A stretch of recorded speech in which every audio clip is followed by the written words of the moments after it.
Okay, now I guess all of you are able to see the screen that I shared with all of you. Can you see the screen? Yeah. If you could see the screen, I guess it will be visible to all of you. Is it there? Yep. Do you remember that screen, report writing and all? Long back in the history, we did discuss that. You want that also? Fine.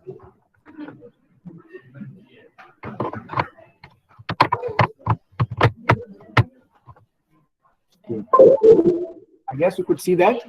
Okay, this was the discussion that we had started. We did discuss about report writing. We did discuss that what are the purposes, what are the kinds of possible reports. That is what we had. I'm not wrong. Let's look at a few of the formal things that I think we did not go beyond the first slide. I think I had some very happy surprises when I asked some of you. Yeah, Crystal Mall, right? The bottle. Anyway, so shall we start?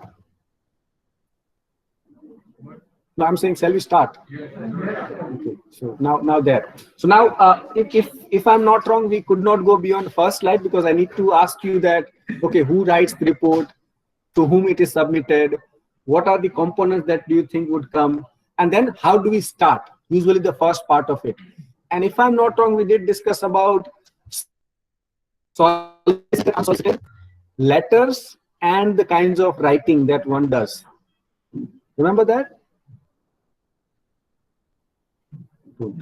Okay, formal and informal. Have you heard that these two terms, formal and informal? Okay, so report writing will fall in the category of formal or informal? Formal, fine. Now, whenever you write any formal writing, be it a letter, be it a report, be it a survey, anything, it would be of two kinds. Now, it's a subcategory. First category of any writing, formal, informal. Your social media write-up, your personal letters. Informal. Formal means any letters for business, in the office, formal. Okay, job application, leave application, a letter to your sister. Yes. Write up on the social media, report writing. Wonderful. So this category is very clear, formal versus informal. Within formal, there'll be two more categories that I tried to explain, which I think I failed to explain. So I repeat.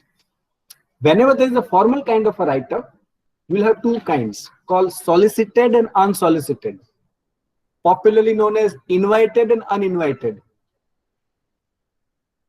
For example, when you apply for a job, I remember this example specifically. When you apply for a job application, all of you know job applications? Yes. How do you start? The first line of your application. I'm not talking about the address, to and from, and respected sir and all. That's there.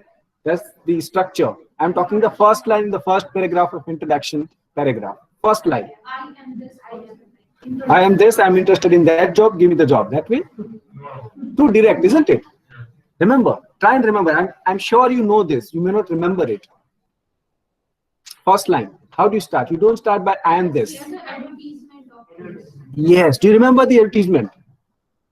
It's always there in the first line. Do you remember? And you do, but you don't remember that you remember. How do you know about these job applications? Yeah, because there are roles that we play. Right? There are roles that all of you have. There is the role that I play. My role is that of a Jamuan. You know the character Jamuan? Yes. In Mahabharata? Thank God. For your information, that's the only character that appears in Ramayana as well as in Mahabharata. Did you know that? Yes. No, sir, we are not Indians, so. No idea. Yeah, he fought with the Krishna for the daughter Jamuanti. That's the case. Anyways, come back to this one. The reason why I am quoting is what was the role that he played in Ramayana is very significant because it was he who helped Hanuman to realize that he is Hanuman. I mean, he was, but he did not remember the might that he had. There was a deliberate Gajini effect that was given to Hanuman because he was so powerful, but he did not know what to do with the power as a young child. So he used to do a lot of mischief. like, swallowing the sun, toppling down the mountains and putting the sages into the river, all kinds of mischief. That was so mighty that there was a purpose of that might, but as a child he did not know that. So then the curse was given that you'll not remember that you are so powerful, because you don't know what to do with that power. The great power comes with, even Hanuman did not know that, what to do with the great power. So he was given a curse that you'll be reminded when the power is actually required. And then Jambuvan came just before the Lanka was to be reached and inquired and all. So then he came as Jambuvan and said to Hanuman that, do you know that your Hanuman is just a matter of jump for you to reach to Lanka? You're that powerful. Do you remember? And then he realized, and then he jumped. Now that's what we teachers do. You already knew this advertisement business. It's not that I taught you. Right? Now the question is, why do you write the reference to advertisement in the first line in job application?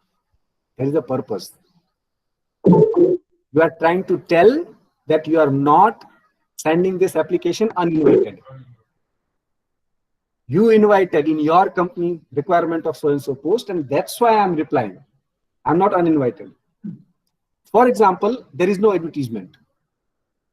Your faculty told you that, this company, there is a very good vacancy, and since you are very good with your accounting, why don't you apply there? The owner knows me and he asked me, sir, you are teaching in Marwadi. If you know somebody who is good in accounting, we need an accountant. So what is that? Wonderful. Reference, and that too, reliable reference. Not somebody on Pan Ki Dukan. Somebody who is authentic, a reliable reference. So then how do you start? There is no advertisement. How do you start? Somebody told me? Yes. But how do you start the line, I'm saying? This is like, I know what to say. Well, that's not the marks for. Marks in language is for how do you say it? Think. Now, you know the situation, right? There is no advertisement. There is some reliable person who told you that there is a vacancy. How would you start the first line? Think and try. With thought. Accept Ubada's invitation is a messaging. Ubada. So how do I accept him? Please, I request him to try to reach I think Ubada, I came across twice or thrice that he's not using a Marwadi ID. That's the reason. And why he's not using Marwadi ID, I don't know.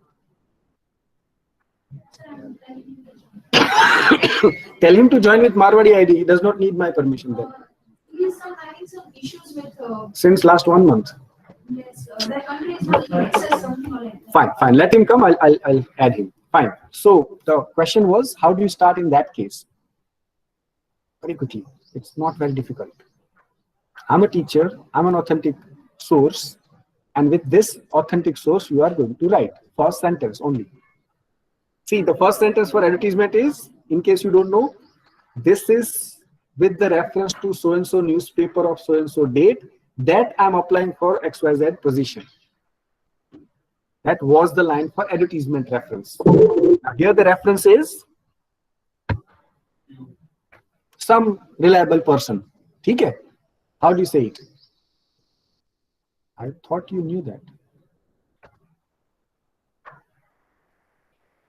Formal way of, like all of you know, like some reliable source. Hai na? From a reliable source. From the Okay. Can you put it on paper and then see, does it sound formal? I mean, as I told you, I'm not going to teach you. You already know it. Just put it on paper. Does it look like formal? If it is, I'm okay with it. Put it on paper. I got the information about the vacancy from this person. So the first phrase is, I have got. I have got. Does it sound formal or less formal or whatever? It does not sound good. You know, sound good.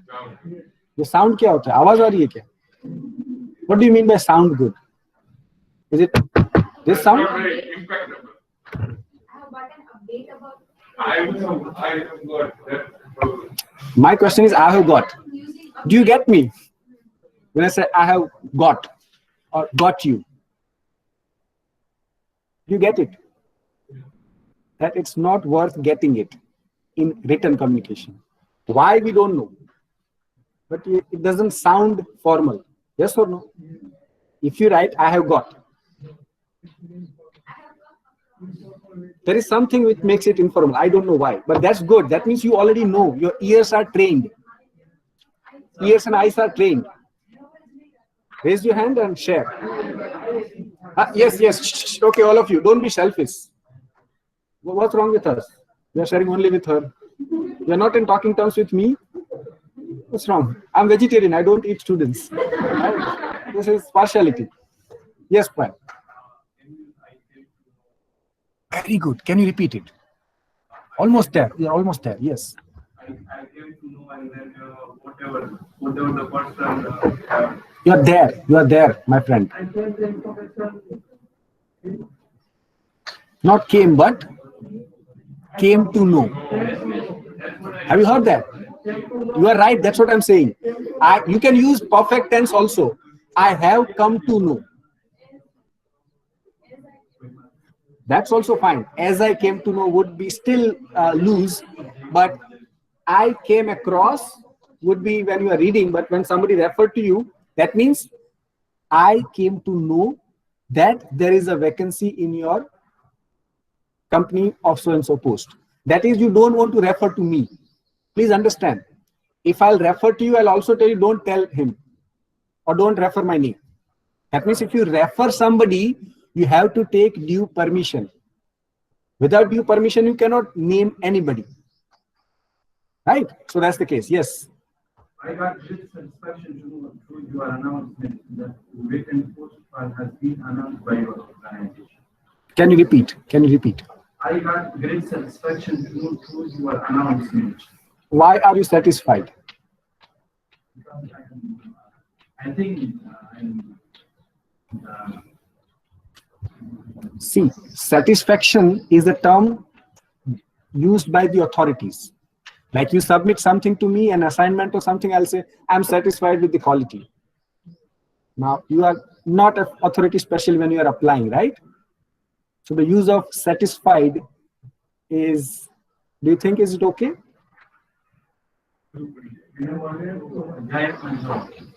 Yeah, but you haven't joined. You just came to know the vacancy. Is it satisfying for you? Just the acknowledgement that there is a vacancy. Is it satisfying you?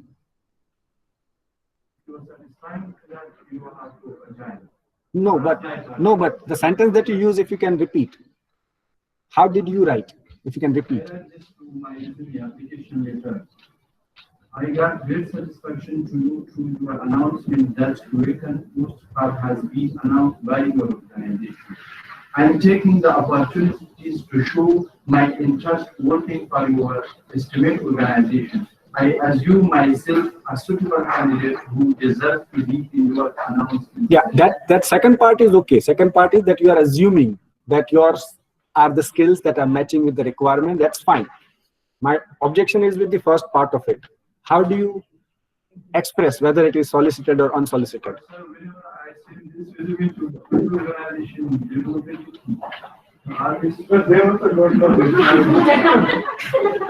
I'll not comment what he did because HR would be there. At times, yes. But what I'm trying to tell you is, when you are referring to somebody, there are two ways, generally speaking, two ways of doing it. One is with mentioning the name, without mentioning the name. If it is mentioning the name, you might say, I came to know, or I have come to know through XYZ if it is referred, or I came to know from a reliable source that there is a vacancy in your company of so-and-so and whatever. So that's that. Anyways, the cutting long story short is that when you are writing formal, maybe job application, maybe a report, maybe a survey, there has to be some reference. Who told you to prepare this report? Who told you to make this survey? Right? Who told you to apply for this job? Either some advertisement or some authority told you to prepare this survey or a report. So the introduction part will have reference that I took a pain of making this report because, or as per your instruction.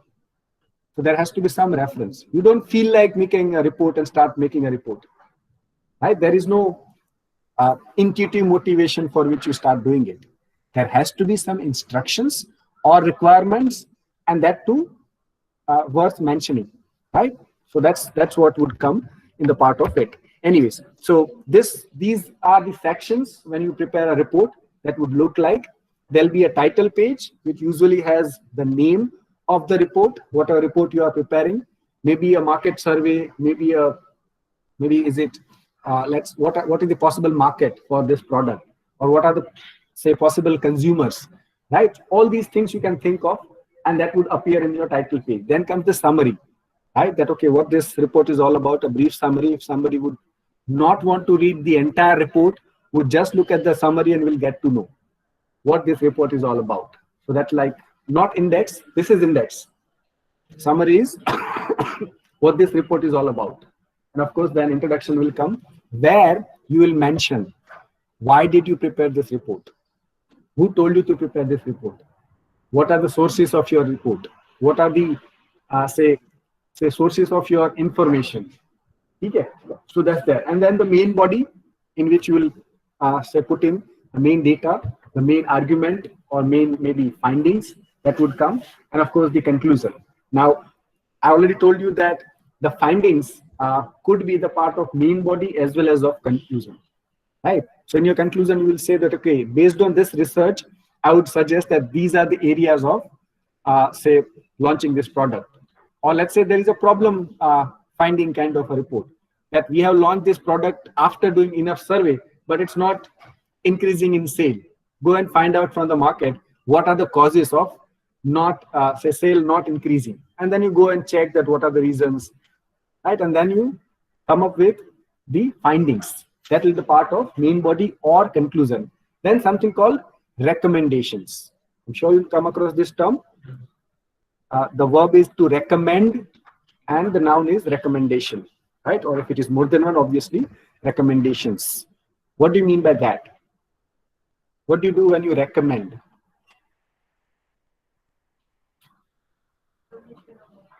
Suggestion. So why don't you say suggestions? Recommendation is equal to suggestions? There is a thin line or opposites?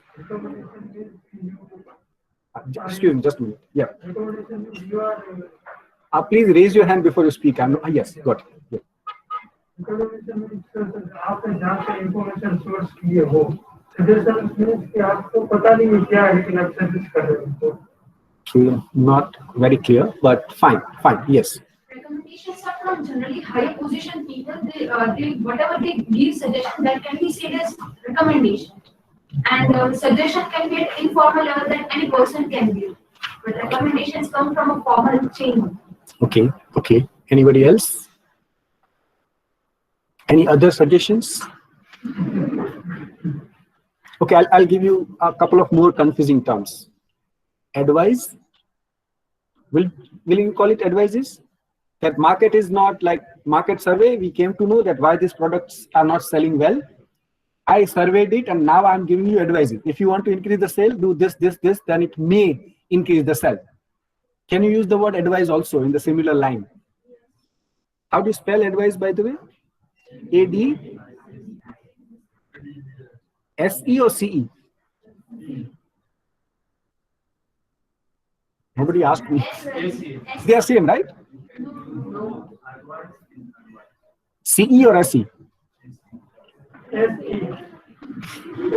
कल बताऊंगा ऐसा. Thursdays are not good to decide C or S. Nobody asked you this?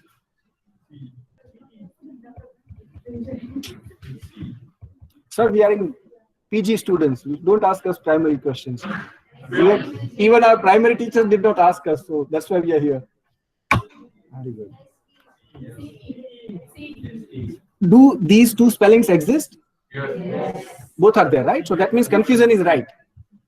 But whether to use SC or C, like in practice also? No practice, CESE? No SE?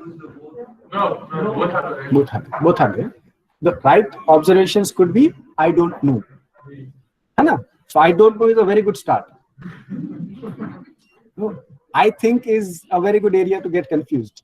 And I think I know is another version.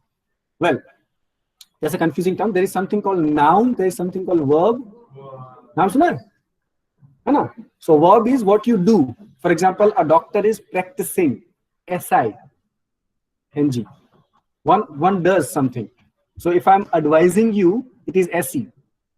What did I give you? Advice as a noun. This simple. What he did in last 10 years, he practiced. So CE. Okay, simple. Anyways, so the confusion could be the advices. Right? There's another word called counsel. नाम सुना है? Sir किसी ने बताया नहीं बताया तो था हमने सोचा नहीं है ना, we did not think of it. Please put it on paper. Something called advice, recommendations, counseling. Right? So good. Life is enough. Yeah. And then you decide, can we replace the word recommendations with something else? Or recommendation is the word to be used here. What do you think?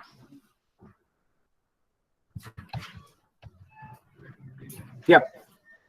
See? Thank you, Priska.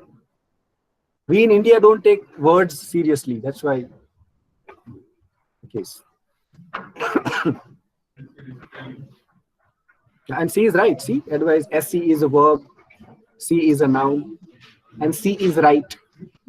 No, it's not the case here. Like, please trust me, I'm from language fraternity from last 15 years. I have come across confident idiots, right, in the key positions. I'm talking about English professors, right, those who are horrible with their basics of English.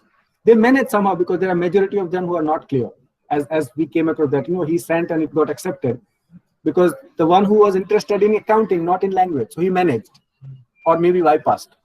But still, after these many so-called English medium schools and colleges and lot of emphasis on English, still today, people who with basic language skills, when I say basic means, you are good with writing your applications, you are good with understanding, reading and writing of the business class, or if you are a banker, all the bank related documents you can read and write. It's okay if you can't write novels in English. That's not required. Even if you can't able to read, it's fine. Because you don't need to read novels to be a banker. To be a banker, you need to read and write the letters related to banking. If you are absent in that area, you are absent in your own house. That is not acceptable. And trust me, majority of the working class are not there. Do you know the position called PRO? Public Relation Officer. Why do you need a public relation officer in a bank? Bank personnel themselves are not enough. If you look at the position of all nationalized and other bankings, their job is primarily to communicate. Writing letters and communicating on paper. Because banking sector is very good with their accounting and all, but definitely bad with their promotional activities and other things. Right? That's why they have to hire a separate position to PRO, that you talk to customers so that we don't miscommunicate. Which shows that banking personnel in general failed. Right? So they say, oh, we are technical people. That's not good. They are not telling you to communicate machines. They are telling you to communicate the banking system, which you are good at. But they are failing. And that's the case with almost all the fields. Right? So people with basic language skills of their field are not there because of just simple questions nobody asked them. And they never cared to listen. And that's why language is still in center, English language in particular. Right? So take care of words and words will take care of you. Bypass the words and words will put you in tight corner. I have come across horrible cases, which sounds very funny to us, but for them it was difficult. Just by using one word instead of another, they're in bad shape. Sorry situations. Right? So then it will not be funny. Right now it will be funny. S or C, kya fark padta hai? So that's there. Anyways, let's come back to this one. Recommendations are done by professionals. Right? When you are recommending, your job is to make a report, make a survey, study it, analyze it, and then give your recommendation that if you want to improve, these are the suggestions, but professionals. That's why recommendations. Same distinction can be made with suggestions and counseling. No, the counselors, the job of a counselor is to counsel. That is to give professional advices. Right? So there, any Tom, Dick, and Harry can give advices. Do this in life, and your life will change and all. But somebody who is professional, that's the difference between your Sandeep Maheshwari and Jordan Peterson. Right? Jordan Peterson is a professional psychoanalyst, #1 in the world. Right? And Sandeep Maheshwari, I don't want to comment because I don't know much. What I know is the huge fan base that's there. So what I'm trying to tell you is that there is a difference between words. When you pick a word, you reject so many words. Right? I think this is the 4th or 5th example in this lecture. So that's what you should start at. By the way, this is the last chance for you to be conscious about such words, right? Such statements. Because after PG, usually there is no higher education possible.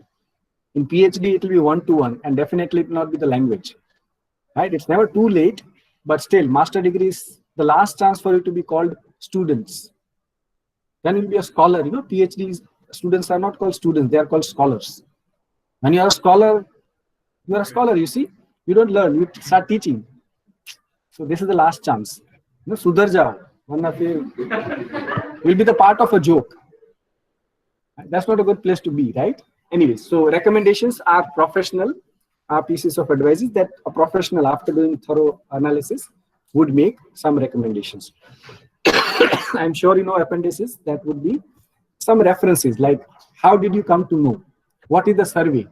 What is the analysis? So all those data would come here in appendix. Like there is no space to put all the survey in the main body. You just give the findings of that survey in the main body. Entire survey, if somebody wants to check, they can go to appendix. So that's the way reports are put in. So this is what will come in the title page.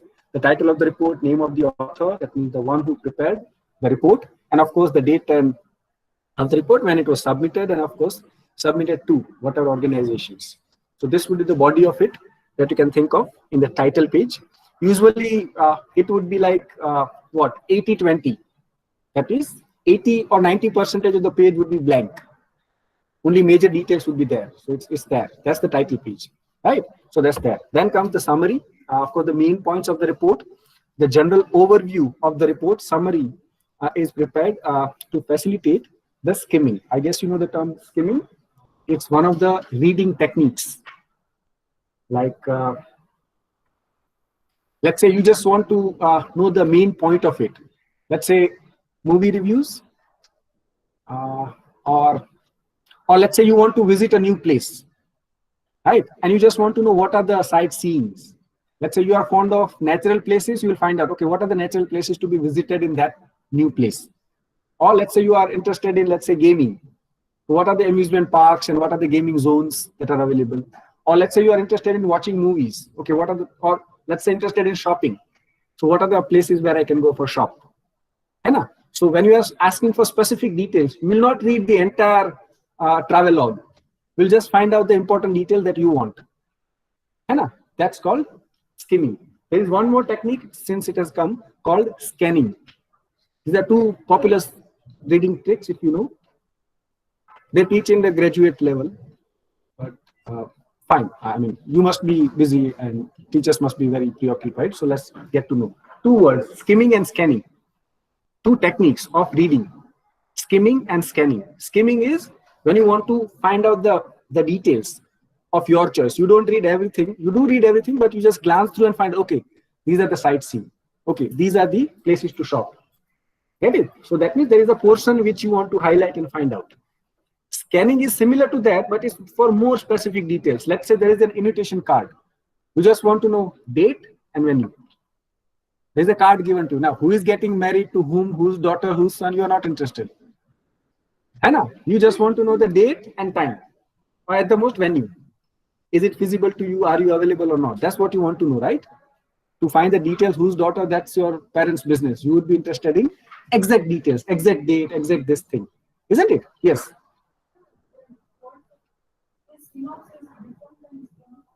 No, the synopsis is to do with this thesis writing. Do you know thesis writing? That's a good question, by the way, but it has nothing to do with this one. Synopsis would be like a summary. Since you have asked this, so let's get to know. When you do a research, there's a word called thesis. All of you know thesis? Yes. What is it? You said yes, right? Final analysis of what you did, conclusion. Of what? Project. A research? Yes, research or Project is a different word. Research. You did some research, and whatever you produce is called thesis, right? So that's there. conclusion. Last conclusion is, you are saying something. Is synopsis? No. Thesis. Thesis is the conclusion of that. What are the findings is called thesis. Then, before you do the thesis, there is a term called synopsis. Right? That is a kind of a summary of your entire research. That this is what it is. Before that, there is something called what is that term? There are three parts of any research. First is called middle is called thesis. Before that, you have called what is that? Not introduction. There is something which synopsis is one part of it. Something and the end you will have the antithesis. Antithesis is somebody who would do that. What is that word? Proposal part. Proposal part. Where you propose that is an area possible. Synopsis is that I think there is a possibility of doing research in this area. So that's actually a proposal to make a research in that particular area. It's not research itself. It's a suggestion or rather a proposal that I'm interested in doing the research in this area. And then you, that's the part of thesis. That's the part of thesis wherein you are proving what the research is already done in this area and how your research is unique. When you prove that, it's called research literature review. That's the part of thesis. But I'm saying before you start it, you propose that I want to do research in this area in the synopsis. Yeah, so the proposal part. If it is accepted, then you start doing your research. At the end of a research, you produce a thesis and you submit. Now, when let's say you did it because you observed some of the researchers and some of the research already done, which you referred in literature review. Sorry? What you are finding. Yeah, you find out that what is done so far. So based on that study, you identify what is not done, that unique area, because writing a thesis is adding to the discipline. When can you add to the discipline? When you know what is already done in the field. Only then you can make something unique. You understand? So in marketing, for example, whatever researches are done, there is no point in reinventing the wheel. Right? So then you make a new survey based on whatever is done. Then somebody would come and say, no, this is not enough. Let me add. These terms are more to do with the scientific ones, and no other field like marketing and all, languages and all are the part of humanities. So in humanities, it will not be that watertight compartment or applicable. It's more to do with the science. Okay, I think that science example, classic example will help you. Do you know there were some scientists who made some research and said that our ancestors were monkeys? Do you know that? Yeah. Who was that person?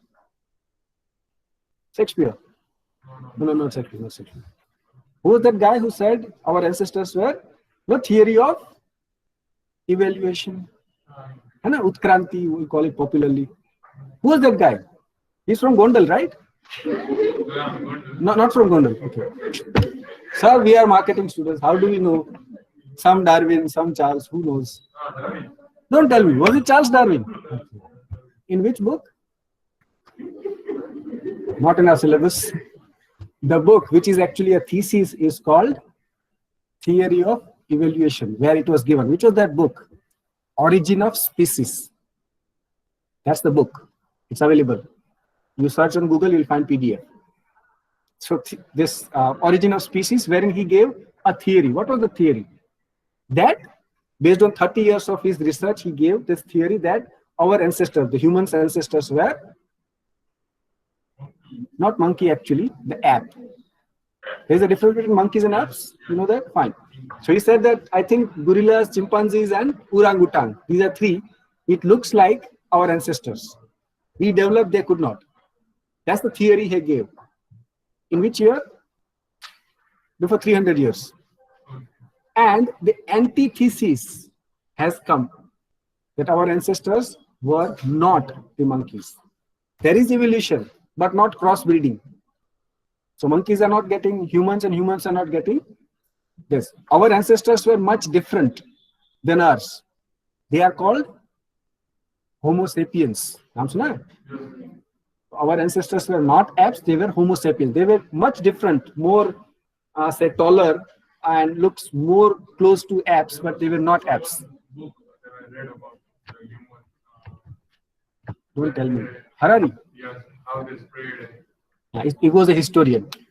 The book you are talking is The History of Mankind, Homo Deus. है ना? So पढ़ो, अच्छी book है ना? एक नहीं है, तीन है. So पढ़ो, अगर पढ़ सकते हो तो. Especially for the business students, it's very good. 3 books by the same author, Yuval Noah Harari.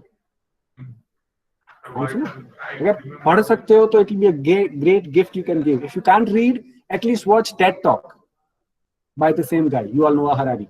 है ना? So that might help you. Anyways, so come back to this one. So I hope I have confused you thoroughly with synopsis. That's my job. Let's come back. So this one, so there is no synopsis possible because that's the terms used in research. This could not be called research. It's like, if at all you call research, it will be an action research, which is like specifically, there is a problem in the company, immediately do the research, find the solution. That patience is not there with the typical research, thesis wala. That's different. Excuse me. So then summary would come. These are the topics that will be there. And of course, it would be best to write at the last. Because you can write summary only when you know everything. So that's why this portion would come, the first one, like introduction, but you don't write first, you write last. Right? In the sequence, it will be first, but better write last. Introduction part, yeah. Time is up. So that's good. Nice way of saying enough of the day, isn't it? Tell you.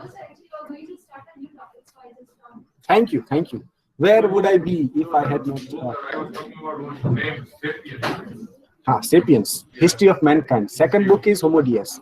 Third book is 21 Lessons for 21st Century. 3 books. Yeah, read all 3. If you can't read all 3, last one is the best. If you can't do that, go for TED Talk. Yeah. Anyways, write your names and enrollment numbers. We have one more session, I think, tomorrow. We'll continue with that. Yeah, it's 12 something. Yeah. So that's all for today. Please, online, offline, all the students, put your names and enrollment number here, and we'll call it a day. We'll continue from here.